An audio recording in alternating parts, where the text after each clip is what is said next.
So when it comes to foam rolling, there should not be a lot of time spent here. When I have a brand new client who's just getting started, they've never kind of worked out, they never followed any sort of structure before, I'll have them run their entire body through a foam rolling session. And I'll do this for the first couple of weeks, maybe even first couple of months, usually not that long.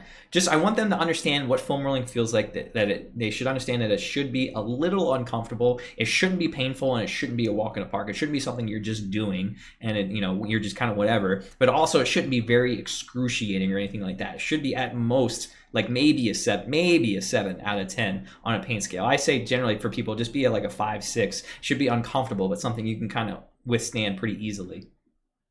Now, after they've experienced foam rolling, they're rolling through their entire body, they start to understand those kind of hot spots that they need to target. I'll have them spend maybe at most 2 minutes kind of just targeting some specific areas. If they're doing a lower body leg day with me that day, I might just have them focus on their legs and find like their tight areas. And likewise, if they're doing upper body, I might just have them focus on their back or their chest or their triceps or something like that. Otherwise, I'm just going to say, hey, pick 2, maybe 3 like hot areas that you need to hit for foam rolling, and that's it. I don't want to spend a lot of time here because this is a very, very easy place where people can waste time. It's one thing I failed to do as a young trainer when I was first getting into training. I'd let people foam roll and just foam. They would roll and roll and roll, and I did not realize how much time was passing. So really be aware of this. Make sure that they're actively doing this. It's not something they're doing passively. They're just kind of rolling along, just kind of whatever.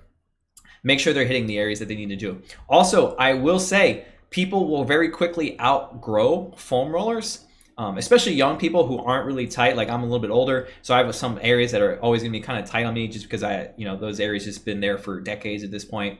And foam rolling just helps kind of keep it in check, so to speak. There are some people who aren't really going to have tight areas. Some people who maybe do yoga. They've been doing yoga for a very long time. They're not going to feel a lot of tightness. So it's okay if people aren't really feeling tight. They're not feeling tight. They're not really getting any benefit of it. Drop it. There's no reason to keep it. It has some nice benefits, but if people are just like hardcore, like this is stupid, I'm wasting my time, I don't feel anything, whatever. It's not a big deal. Drop it. So one thing I really want you to understand as a coach is there's a lot of structure to things, but there's also as you get more experience, start using your judgment and start kind of playing around, seeing what you need to keep, see what you need to get rid of, and how that changes from person to person. The other part of this is a foam roller is a very helpful tool for a lot of average adults to get out of tightness. Foam roller basically is just massaging your muscles. It helps reduce tightness and perceived tightness in the muscles, allowing people to get into range of motion that they may have lost over time.